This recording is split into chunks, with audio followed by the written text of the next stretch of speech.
Talk to me, Cus, about how you feel about Mike.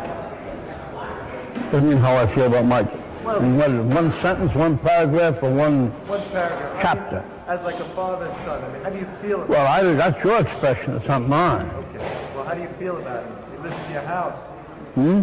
Doesn't he live with you? Hasn't he lived with you for the last 2 years? Oh, yes, yes.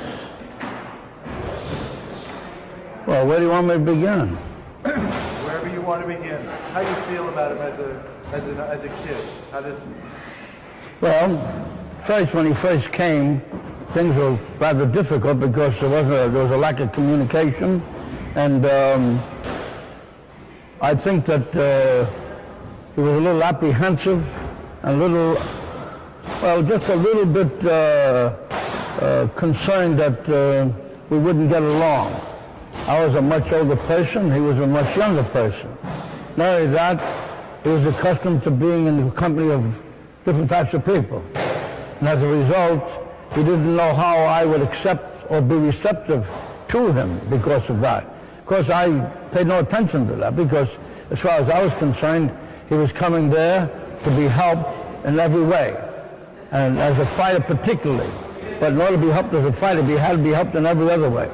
His character had to be developed and strengthened.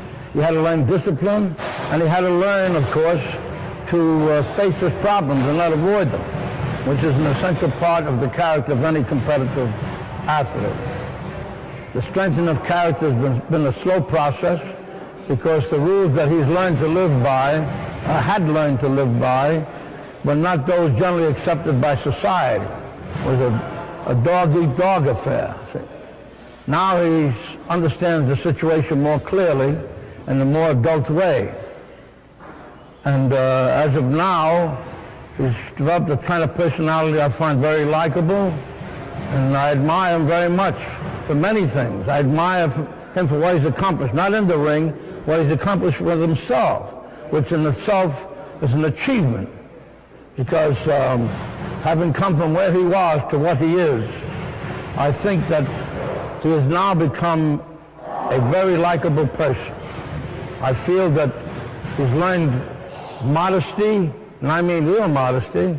I think he's also learned that he can do what he has to do no matter how he feels within, or whatever is best to do for himself and all people concerned. So you consider you two guys, consider you two guys the odd couple? The odd couple? I don't know just what you mean by that. I know he's a young boy who came to me for help, and I'm giving him this help. If that constitutes an odd couple, then we're an odd couple. But he is only one of a number of people in the house. I mean by that, there are other people there for the same purpose as he is. It's just that he has made far more progress in a far shorter time than the others have. And as a result of his performance in the ring, he has naturally drawn a great deal of attention. After all, he did twice win the junior national championship and won every fight by knockout, which of course is an accomplishment of no little merit. You know, he's really accomplished something there. And I believe that considering what he's done at such a young age, one would expect to be more egotistical. I mean, he'd be strutting like a rooster, but he isn't. I mean, he's learned to take it in a stride, which tells me a lot about how much progress he's made. Because there are many people who, had they accomplished what he has accomplished in this short time, would have made themselves somewhat bored.